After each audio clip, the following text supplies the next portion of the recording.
भगवान शिव को शंकर, महादेव, महेश, नीलकंठ और रुद्र समेत कई नामों से पहचाना जाता है।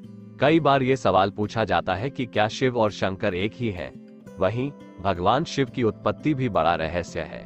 हम आपके मन में आए ऐसे ही कुछ सवालों के जवाब दे रहे हैं। नमस्कार दोस्तों, स्वागत है आपका हमारे चैनल लेटेस्ट नॉलेज 97 पर। जानकारी पूरी जानने के लिए वीडियो पूरी देखें। सावन के महीने में भगवान शिव की पूजा और व्रत को सनातन धर्म में विशेष महत्व दिया जाता है। भगवान शिव को सनातन संस्कृति देवों के देव महादेव कहा जाता है। इसके अलावा हिंदू धर्म को मानने वाले उन्हें भगवान शंकर भी कहते हैं। उनके महेश, रुद्र, गंगाधर, भोलेनाथ, गिरीश जैसे कई नाम हैं। तंत्र साधना करने वाले भगवान शंकर को भैरव भी कहते हैं। भगवान शंकर को सौम्य और रौद्र दोनों रूपों में पूजा जाता है। भगवान शिव को त्रिदेवों में संहार का देवता माना जाता है। वैसे तो भगवान शिव को हमेशा कल्याणकारी माना जाता है, लेकिन वे लय और प्रलय दोनों को अपने अधीन रखते हैं। भगवान शिव सुर और असुर दोनों को समान दृष्टि से देखते हैं।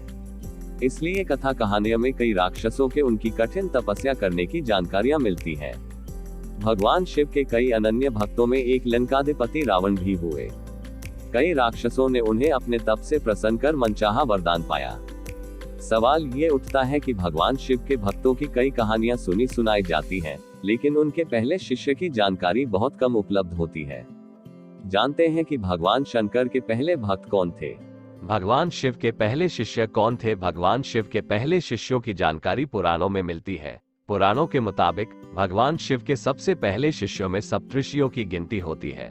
मान्यता है कि सप्तऋषियों ने भगवान शिव के ज्ञान का प्रचार धरती पर किया था। इसी की वजह से विभिन्न धर्म और संस्कृतियों की उत्पत्ति हुई। ये भी माना जाता है कि भगवान शिव ने ही गुरु शिष्य परंपरा की शुरुआत की थी। शिव के सबसे पहले शिष्यों में बृहस्पति, विशालाक्ष, शुक्र, महेंद्र, प्राचेज, मनु, सहस्राक्ष और भारद्वाज शामिल थे। भगवान शंकर किसका ध्यान करते हैं? देवों के देव महादेव के आराध्य कौन है? क्या एक है भगवान शिव और शंकर? ज्यादातर सनातन परंपरा के अनुयायी शिव और शंकर को एक ही मानते हैं। हालांकि शिव पुराण में जिक्र किया गया है कि सबसे पहले एक प्रकाश पुंज की उत्पत्ति हुई। इस प्रकाश पुंज से ब्रह्मा और विष्णु की उत्पत्ति हुई। जब ब्रह्मा जी ने पूछा कि आप कौन हैं, तो पुंज से आवाज आई कि मैं शिव हूँ। इस पर ब्रह्मा जी ने प्रकाश पुंज से साकार रूप लेने को कहा। फिर उस प्रकाश पुंज से शंकर की उत्पत्ति हुई। इस आधार पर कहा जा सकता है कि शिव और शंकर एक ही शक्ति के अंश है, लेकिन दोनों अलग है।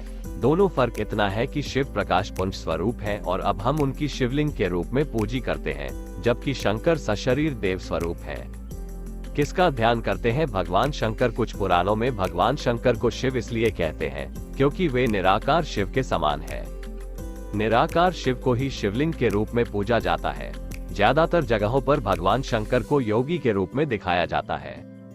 कई जगह देखा जाता है कि भगवान शंकर खुद आंखें बंद किए ध्यान मुद्रा में बैठे हैं। कभी सोचा है कि आखिर देवाधिदेव महादेव किसका ध्यान कर रहे हैं? तो इसको लेकर अलग अलग कथाएं हैं। रामचरितमानस में भगवान शिव और श्री राम को एक दूसरे का उपासक बताया गया है। शिव पुराण में खुद भगवान शिव माता पार्वती को बताते हैं कि वो श्री राम का ध्यान करते हैं। वहीं कुछ पुराणों में बताया जाता है कि भगवान शंकर शिव का ध्यान करते रहते हैं। कुछ जगहों पर भगवान शंकर को शिवलिंग का ध्यान करते हुए भी चित्रित किया गया है। इससे भी साफ होता है कि शिव और शंकर दो अलग सत्ताएं हैं। भगवान शिव की उत्पत्ति कैसे हुई? मान्यता है कि भगवान शिव स्वयंभू हैं, यानी खुद ही प्रकट हुए हैं, लेकिन पुराणों में उनकी उत्पत्ति का विवरण मिलता है।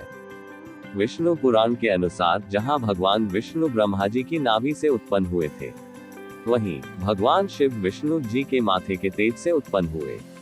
विष्णु पुराण के मुताबिक माथे के तेज से उत्पन्न होने के कारण ही शिव शंभु हमेशा योग मुद्रा में रहते हैं। वहीं भगवान शिव से एक और मान्यता जुड़ी है कि नंदी और महाकाल भगवान शंकर के द्वारपाल हैं और रुद्र देवता शंकर की पंचायत के सदस्य हैं। माता पार्वती के अलावा भगवान शिव ने आदिशक्ति के 3 और स्वरूपों से भी विवाह किया था। शिव जी की कितनी पत्नियां थी? ज्यादातर जगहों पर भगवान शिव की 2 पत्नियों का ही उल्लेख मिलता है। इनमें पहली देवी सती और दूसरी माता पार्वती। वहीं अगर हिंदू पौराणिक कथाओं की माने तो महादेव ने 1-2 नहीं बल्कि 4 विवाह किए थे। उनके सभी विवाह आदिशक्ति से ही हुए थे। भगवान शिव का पहला विवाह माता सती के साथ हुआ। वह प्रजापति दक्ष की बेटी थी। माता सती के पिता ने जब भगवान शिव का अपमान किया तो उन्होंने यज्ञ कुंड में खुद को भस्म कर अपने प्राणों की आहुति दे दी।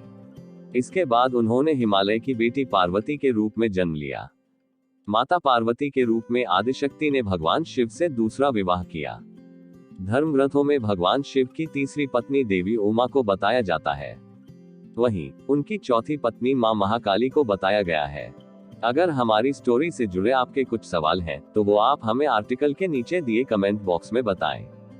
हम आप तक सही जानकारी पहुंचाने का प्रयास करते रहेंगे। लेटेस्ट नॉलेज 97 जानकारी की पुष्टि नहीं करता है। किसी भी जानकारी या मान्यता को अमल में लाने से पहले संबंधित विशेषज्ञ से सलाह लें। अगर आपको ये स्टोरी अच्छी लगी है तो इसे शेयर जरूर करें। ऐसी ही अन्य स्टोरी पढ़ने के लिए जुड़े रहें लेटेस्ट नॉलेज 97 से।